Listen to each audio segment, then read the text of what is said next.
It is said that during the time of the pandemic, that loneliness was one of the things that took so many lives than the COVID-19. That so many people died prematurely out of loneliness. And God never intended that man should be alone, not just about marriage. But we were never made by God to be an island to ourselves. We were fearfully and wonderfully made to be interdependent and connected to one another. There are people who think that everything about life is about money and is about power. So they go out of their way and they acquire wealth. They make money. And they take power by force and by all means, thinking that having power and money is all that life has to do with. And after having all power and money, they realize when a time and a moment comes when they are sick, they're in a critical condition and money and power can't save them. And they realize the importance of man and community and humanity they never had time for. All across the nation, you find Chinatown. The Indians, the Arabs, the Jews, they're everywhere. They form a strong community, and that makes them a force to reckon with. Jesus said every country, every house, and every nation divided against itself or a kingdom cannot stand. There will come a day and a time in all of our lives when you have need of community. And if you haven't taken time to invest and commit to community, when you have need of them, which you will one of these days, they'll never be there for you. So please take time, especially in these times when you are good, you're sitting pretty, you have some deep pockets, well connected, favored. The lines are falling for you in pleasant places. These are the days and moments to care about others. These are the days to show commitment to others. And I saw the king's palace, 137 guest rooms. And I looked at all these guest rooms, fantastic buildings, but they are gone. Nobody lives in anymore. You know, all the things we are building today, you live it all. Don't believe you are good and you are okay, you are sitting pretty. It's a deception. Greater ones have come who had more than you and I and have disappeared from the face of the earth. And their mansions are standing and people don't even know that they ever lived or existed. So let's live and do right by others. I've seen untouchable people in my life. I've seen people who were untouchable, very powerful people in this nation, across the nations of the world.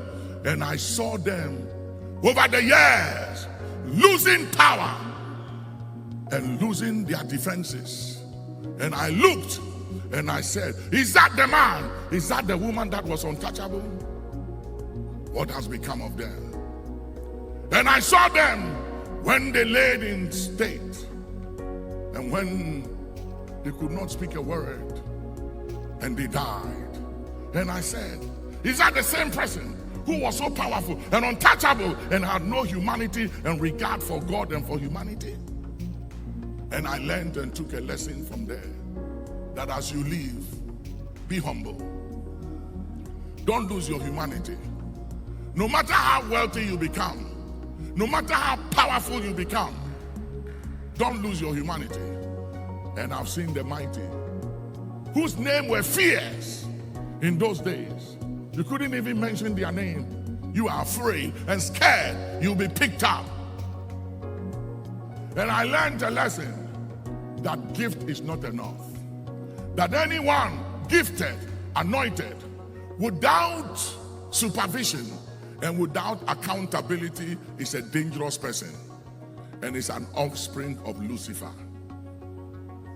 Hear me, if you study history, you'll be humble. Study history. As I walked and I looked at the head office of Adolf Hitler, and study how he came in there to Munich and how he began his mission to slaughter all the Jews, and how powerful he was, and how he's no more. As I look at the Saddams, the Gaddafis, the empires of Rome, and I look at the Egyptian kings, the civilization of Egypt. Yes, sir. And I look at the Babylonian Empire, the Grecian Empire.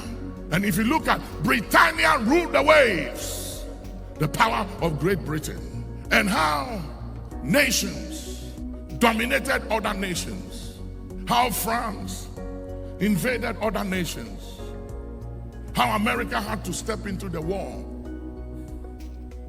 how Russia and China had to step in wars that were unnecessary because people were so powerful that they wanted to show their military strength and power.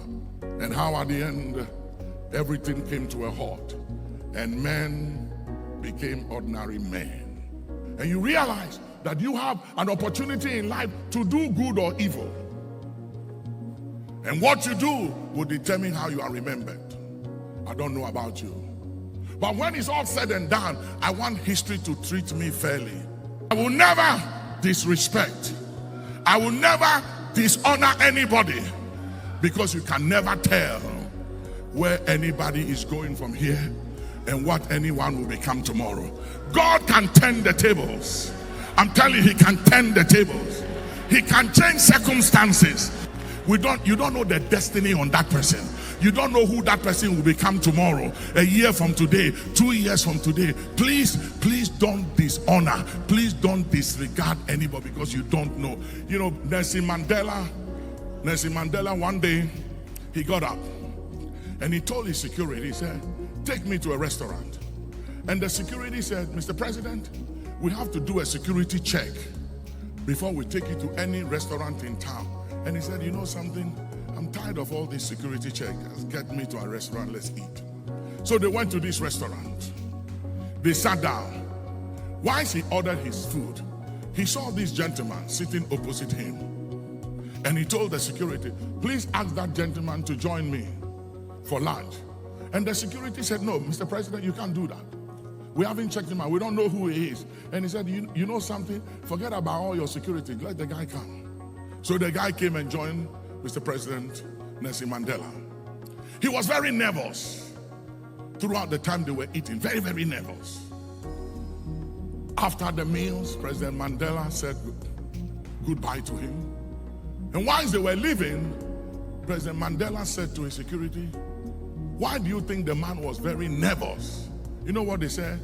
They said, of course, he has to be nervous. You are the most powerful person in the whole of South Africa. You wield power, you can do anything. And he said, no, that wasn't the reason. President Mandela said, you see this gentleman? He said, when I was in prison, anytime I was beaten and I cried for water, he was one of those who would stand on a chair and pee on my head and ask me to drink my own pee. He never knew that the man he was peeing upon his head one day will become president of South Africa. And he was nervous, afraid. He was shaking because the table had turned. Power had changed hands. Money had changed hands. Oh, somebody put your hands together and say, the tables turn. The tables turn. Power changes hands. Money and influence change hands.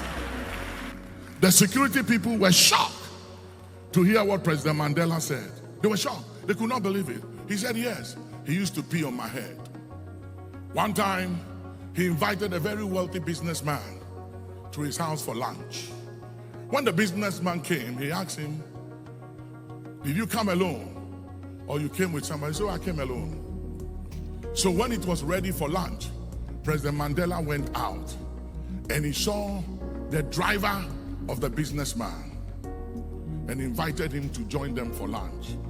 To this businessman, he came alone. To President Mandela, the driver mattered.